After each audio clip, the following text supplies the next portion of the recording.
Hi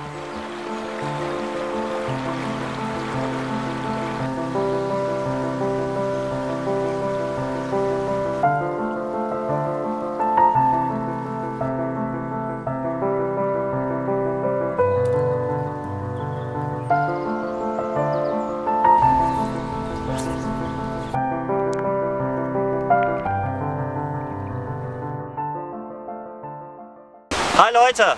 Morgen! Moin! Herzlich willkommen zu unserem zweiten Teil Fliegenfischen mit Flo.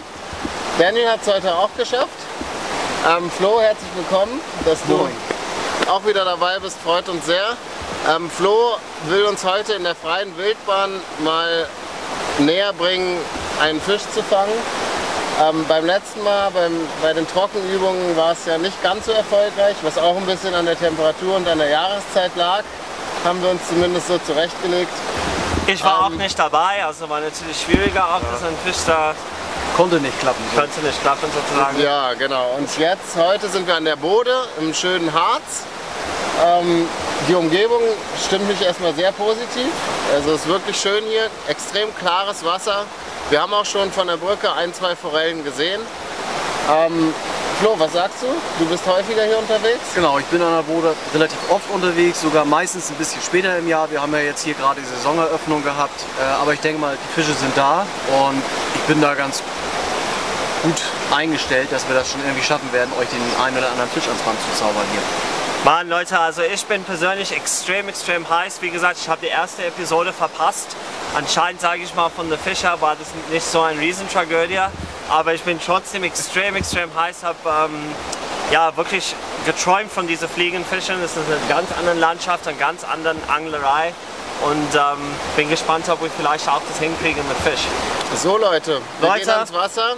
Die Bachforellen warten auf uns. Bachforellen fängt man mit, Genau, oder? überwiegend Bachforellen, kann auch mal eine Regenbogen dazwischen sein, aber ich sag mal 90% Bachforellen. Wie ist es mit Grayling? Ganz selten. Ist hier ganzjährig geschont. Es gibt auf dem Abschnitt sicherlich 5, 6 Stück, aber das wäre schon fast ein kleines Wunder, wenn man Okay. Also ganz ehrlich, überhaupt ein Fisch wäre ein ganz Wunder bei uns. Also von daher, Leute, lasst uns sehen, ob wir das hinkriegen. Los geht's.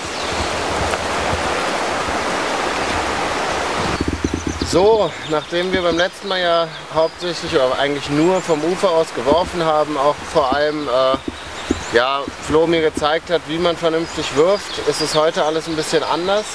Wir sind in der freien Wildbahn und wir angeln im Wasser. Genau. Was gibt es zu beachten? Also zu beachten gibt es natürlich, wie man sich im Wasser bewegt. Damit fängt es erstmal an. Wir haben eine Strömung und wenn wir uns jetzt mit der Strömung bewegen, dann werden unsere Druckwellen, die wir erzeugen beim Warten, auch mit der Strömung nach unten getragen. Das warnt unter Umständen die Fische vor. Das heißt, wir versuchen uns möglichst stromauf zu bewegen, dann klappt das schon mal besser. Und wenn wir uns stromab bewegen müssen, dann sehr vorsichtig. Das macht ja auch irgendwie mehr Sinn, weil die ja auch meistens in Stromrichtung stehen, oder? Also genau. Auch optisch gesehen genau. ist es besser von hinten sozusagen sich ranzupirschen. Ja, also wir werfen die Fliege im Grunde, wir fischen jetzt erstmal mit der Nymphe, weil wir noch keine Insekten sehen können und eben auch keine Fische steigen oder sowas. Das heißt, wir fischen die Nymphe stromauf und werfen sie leicht schräg in der Hoffnung, dass sie sozusagen dann auf den Fisch zudriftet, der direkt nimmt und wir können das dann mit Glück sehen, dadurch, dass unsere Schnur einfach stehen bleibt. Und da müssen wir natürlich schnell seinen Anschlag setzen. Einfach mal schauen, ob das jetzt so klappt. Ja, ich würde sagen, du gehst mal voran und wir schleichen dir hinterher. Und dann versuchen wir mal, dass wir in keinem Baum hängen. Genau, das wird die zweite Herausforderung. Die durchwachsenen Uferböschungen zu meiden hier. Alles klar, los geht's.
Flo ist mal kurz dahin gegangen, wo Danny gerade 300 Mal hingeworfen hat. Und schöne Regenbogenforelle. Schöne, hübsche Farben, ne? Ja.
Man muss halt wirklich so versuchen, an dieser dunklen Linie das Ding reinschwippen, hochheben, Kontakt halten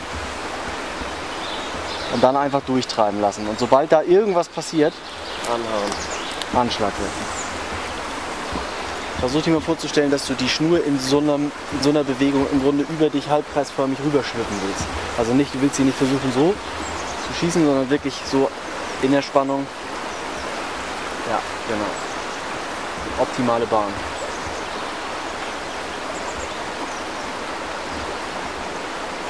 Du kannst die Schnur noch kürzer halten. Im Grunde braucht die Fliegenschnur kann komplett aus dem Wasser raus sein.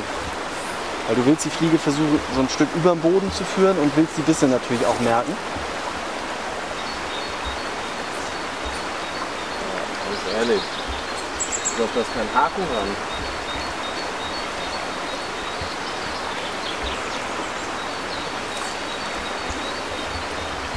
Hey Flo. Ich habe 3 Bisse gesehen auf der Stelle.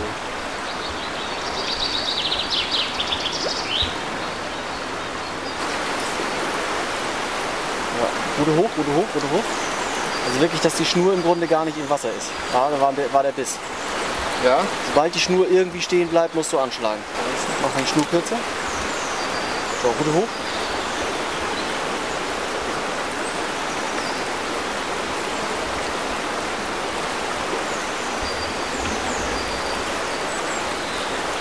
Du bist zu nah an mir dran. Ne? Ne, da war der Biss. Hast du gesehen? Ah ja, fuck. Mach die Schnur kürzer.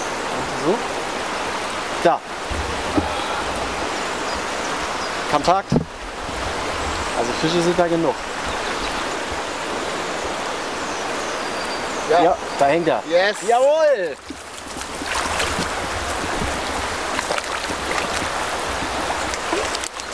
Nein! Liege noch dran, Fisch weiter. Da stehen noch mehr. Wer hätte ruhig dranbleiben können. Hätte ich da irgendwas anders machen können beim Drill? Ja, mehr Spannung halt. Da ist er. Anschlag. Ah, da war der nächste. Es ist ja immer so ein bisschen, wenn man so gar nicht weiß, ob man irgendwas halbwegs sinnvoll macht.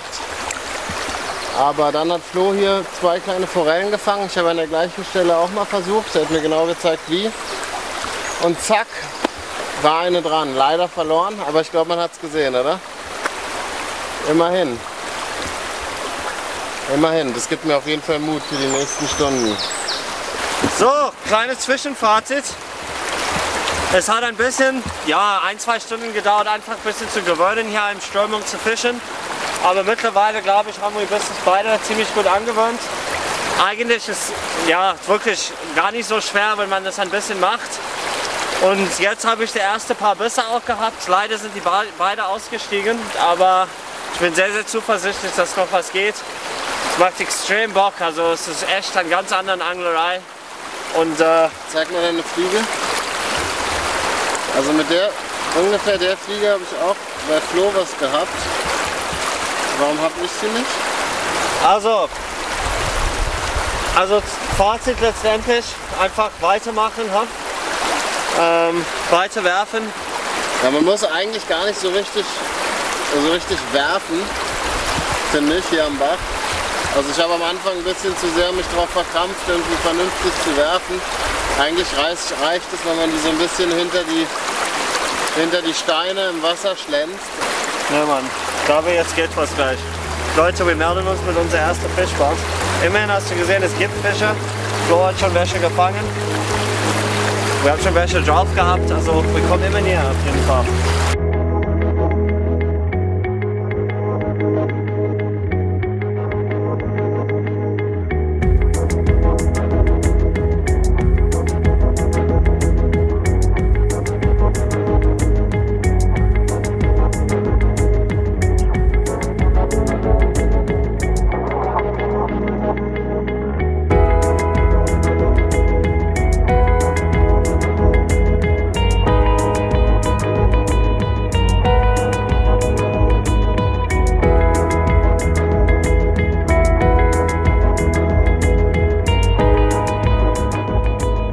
Kleine Bachforelle, wirklich ein kleiner, aber wunderschön. So, tschüss Kleiner. Ja, geil. Ich habe das Gefühl gehabt, dass was gehen könnte heute. Und ich merke schon, es macht richtig Bock. Also Fliegenfischen ist genau mein Ding.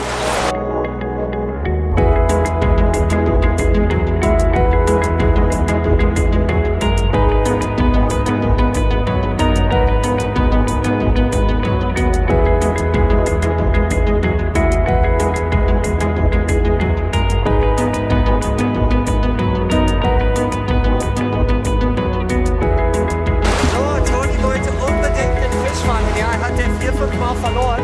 Er meinte, er geht noch mal rein, um zu probieren. Und zack, hat es geklappt. Schön, Toni, Petschi.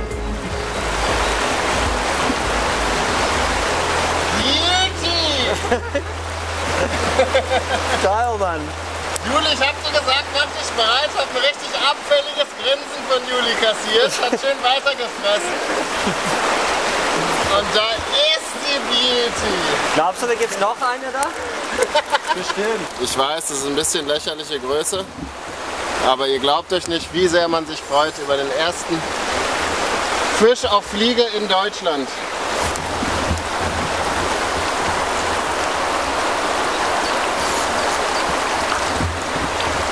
Überfrech. So, wir haben uns kurz mal gestärkt. Jetzt einen kleinen Spotwechsel gemacht. Das ist echt schon, wir sind alle entschneidet. Das ist ein echt seltsames Gefühl. schon zur Mittagpause alle entschneidet. Das ist extrem selten bei uns. Oh ja. War noch riesig, muss man sagen. Ey, ganz ehrlich, die Größe zählt nicht so sehr bei diesen Fliegenfischen, finde ich. Ja, es ist wirklich überhaupt eine zu fangen erstmal, diesen Kunstart sozusagen zu lernen. Und ich denke, ohne zu viel Selbstlob zu geben, wir sind schon an einem richtig guten Weg. Boah, immerhin haben wir einen Fisch gefangen. Ja. Flo? Und wenn alle hängen geblieben wären, wären das jetzt auch noch mehr, ne? Das stimmt. Oh ja. Das stimmt. Na, sowas braucht man nicht zu erwähnen in der Hochpunkt diesen ganzen Freude, ja. Aber stimmt, man hätte schon mehr verwandeln können. Aber das werden wir jetzt nachmittags machen. Genau. Flo, wir gehen jetzt an einen neuen Teil sozusagen, einen neuen Bereich, sagst du. Was, ja, wie vielversprechend ist es jetzt, der nächsten Teil? Ich denke schon ziemlich vielversprechend. Also wir haben festgestellt, die Fische stehen tatsächlich noch relativ tief. Ne? Nichts mit Flach- und Trockenfliege und so weiter. Im Moment jedenfalls noch nicht. Und wir haben jetzt so eine richtig schöne Kurve, die ordentlich tief ist. Und ich denke mal, den einen oder anderen Fisch werden wir da schon noch wieder rauskriegen. Ja, cool. Cool. Dann lass uns nicht zu viel Zeit verlieren. Ja. Und nachlegen. Ja, Leute, lasst uns wieder am Wasser gehen.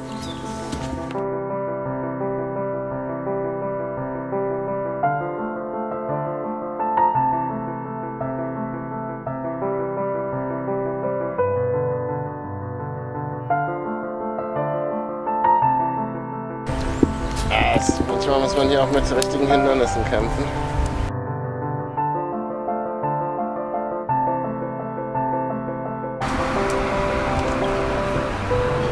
Petri! Danke.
Noch eine kleine Bachforelle.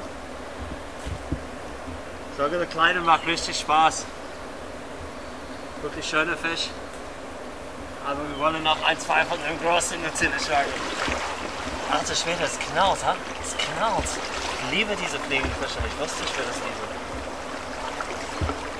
Mann, Leute, jetzt knallt es wirklich. Jeder zweite, dritte Wurf kriegt man einen Biss. Ich weiß nicht, wieso Flo uns nicht mit dieser Bissanzeige, die früher gezeigt hat. Auf jeden Fall, ich finde die viel einfacher. Anscheinend habe ich echt viele Bisse verpasst. Weil jetzt kriegt man wirklich jede 3-4 Würfe hat man einen Biss irgendwie gefühlt auf jeden Fall. Und ich habe 1, 2 richtig fetten verloren, leider. Mit den Würfeln kam ich jetzt auch klar. Und da stehen die da hinten. Jetzt kriege ich bestimmt einen Biss. Das war ein guter Wurf wieder.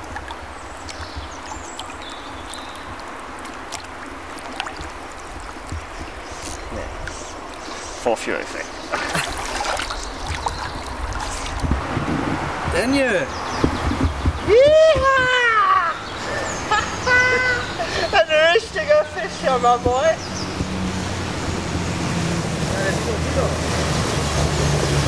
Oh ja, der ist schön. Der kämpft richtig. Mal richtig Druck auf der Route.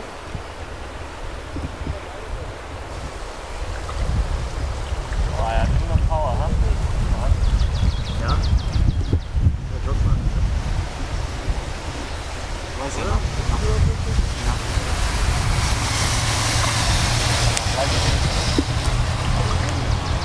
Nicht tunneln lassen. Machen es gerne. Jawohl! Da haben wir ihn. Geil. Ja, Mann! Der ist schön, oder? Du musst es schön auf der anderen Seite hin tun.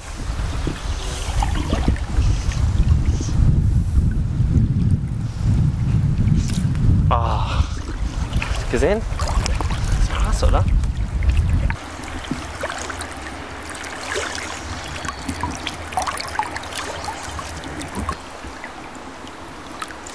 Fisch. Oh, schöner.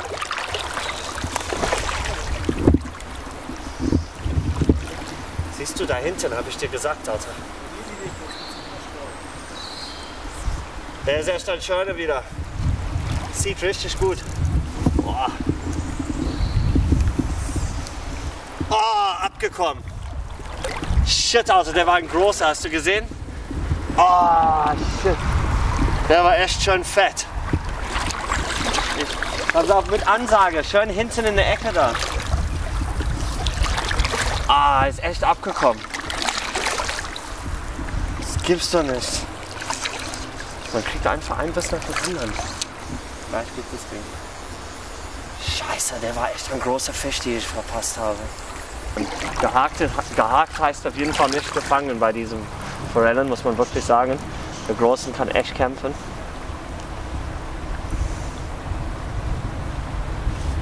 aber scheint ein extrem fischreiches Gewässer zu sein.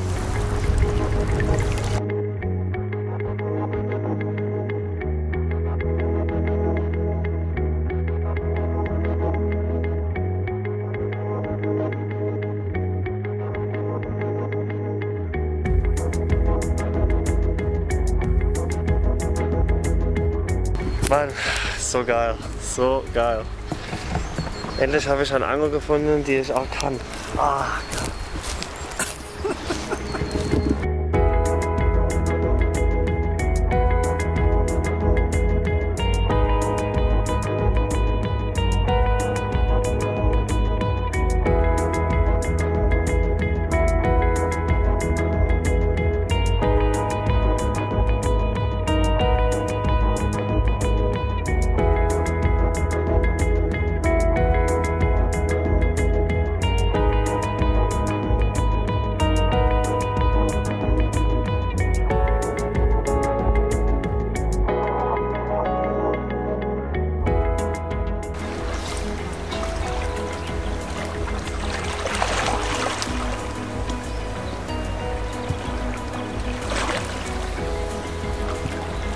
Oh, präsentier den mal. Was? Überhaupt nichts passiert. Was ist das für ein Riss?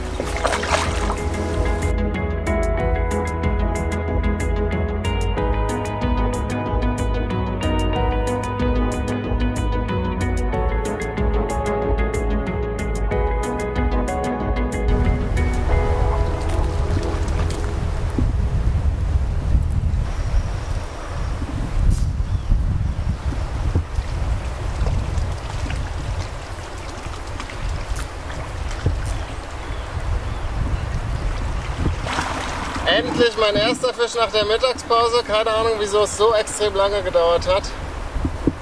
Größer als auf jeden Fall mein erster. Und auch wieder richtig, richtig schön.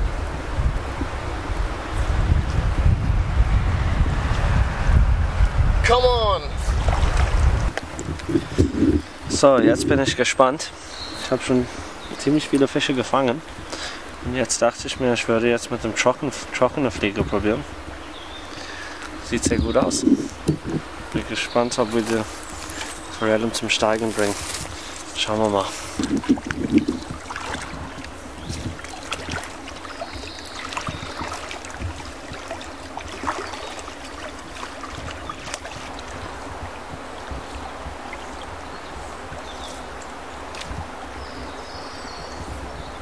So, wir haben jetzt den zweiten Spot extrem ausführlich beangelt. Also ich muss wirklich sagen, es war sehr außergewöhnlich, wie viele Fische an ein und derselben Stelle rausgekommen sind. Ich habe ehrlich gesagt damit gerechnet, dass man so einen Spot schneller totfischt.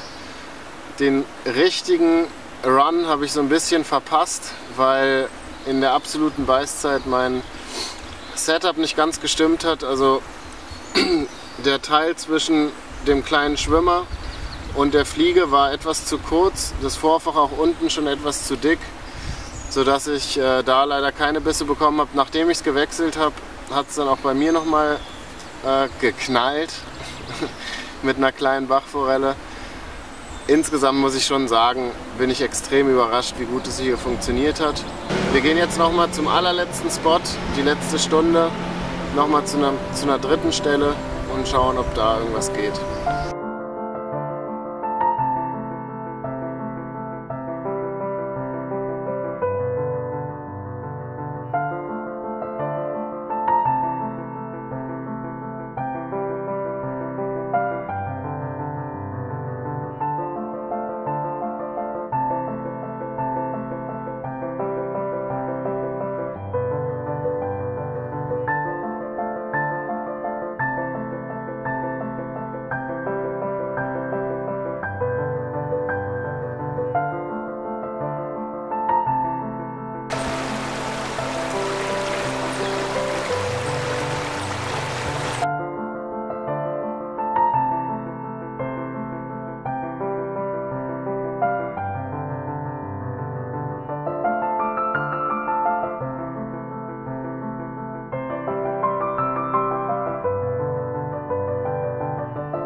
Wirklich, ich habe so oft da geworfen. Man muss manchmal auch geduldig sein an der Stelle. Sieht gut aus der Stelle.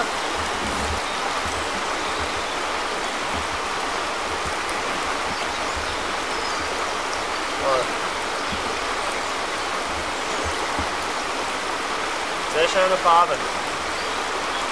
So. Das wird irgendwann groß. So Leute, nur vielleicht ein kleines Geheimnis. Toni und ich haben echt dieses Jahr ziemlich viel vor mit der Fliegenroute. Und Flo bereitet uns quasi sozusagen erstmal gut vor. Und ich muss sagen, das war die erste Probe heute wirklich mit Fisch und auf fließenden Gewässer. Und es hat echt extrem viel Spaß gemacht. Also Flo, vielen Dank. Du hast es echt zu einem extrem gute Gewässer gebracht. Bitte gern, mir hat es riesen Spaß gemacht mit euch. Nee, also es war extrem cool. Alleine jeder kleine Fisch macht extrem viel Spaß, an so einer Fliegenroute zu fangen. Das ist irgendwie der Drill. Ja, richtig Spaß gemacht. Und jeder Fisch an der Fliegenroute zählt mindestens dreifach. Das wollte ich gerade sagen. Flo hat mir verraten, diesen kleinen Multiplikator darf man nicht vergessen. Ja, man hat schon ein paar richtig große Dinger. Ja, man hat halt einfach viel zu kämpfen. Mit der Schnur, mit der Route, mit Bäumen hinter sich, mit Büschen. Das sind alles so Dinge, die hast du ja sonst normalerweise nicht. Es ist also schon schwerer irgendwo, aber es macht halt, finde ich, auch einfach viel mehr Spaß. Flo, ich weiß, wir haben ein paar Fische gefangen, aber du hast ja trotzdem mit deinem Argusauge sicher auch noch ein, zwei Sachen entdeckt, die jetzt noch nicht so rosig waren. Was würdest du uns auf den Weg geben fürs nächste Mal? Ja, wichtig ist es halt beim Fischen in so einem Fluss immer, dass man wirklich versucht, erstmal so viel wie möglich vom Rand, vom Ufer zu machen und nicht gleich ins Wasser stürmen.